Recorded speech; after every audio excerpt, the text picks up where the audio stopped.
திருக்கோயில் மடப்பள்ளியில ஒருவர் உணவு செஞ்சிட்டு இருக்காரு. ஒரு நாள் உணவு செய்ய தாமதம் ஆயிடுது. எல்லாரும் திட்டுறாங்க. அவர் வாழ விருப்பம் இல்லாம தற்கொலை செஞ்சுக்க போறாரு.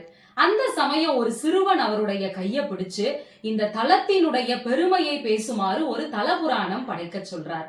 உடனே அந்த தகவல்களை எல்லாம் திரட்டி ஒரு புராணம் ஓலைச்சுவடியில எழுதி கொண்டு வந்து கொடுக்க எல்லாரும் அதை உதாசீனப்படுத்துறாங்க.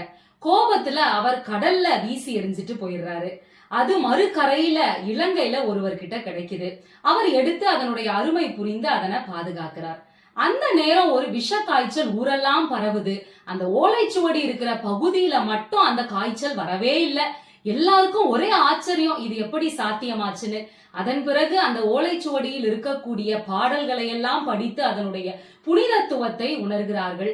அந்த ஓலைச்சுவடியில் இருந்த பாடல்கள் எல்லாம் பதிக்கப்படுகிறது. வென்றிமாலை கவிராயரினுடைய திருச்செந்தூர் தலபுராணம் ரொம்ப அற்புதமாக பதிப்பு செய்யப்படுகிறது. அதன் பிறகு பல ஆண்டுகள் கழித்து வென்றிமாலை கவிராயர் அருளிய திருச்செந்தூர் தலபுராணம் உரையுடன் தமிழவேல் சிவாலயம் ஜே மோகன் ஐயா அவர்களால பதிப்பிக்கப்பட்டது. ரொம்ப அற்புதமான ஒரு நூல். இந்த நூல் ஒவ்வொருவர் கரங்கள்லயும் இருக்கிறதே மிகப்பெரிய புண்ணியம். இந்த நூல் என்கிட்ட இருக்கு.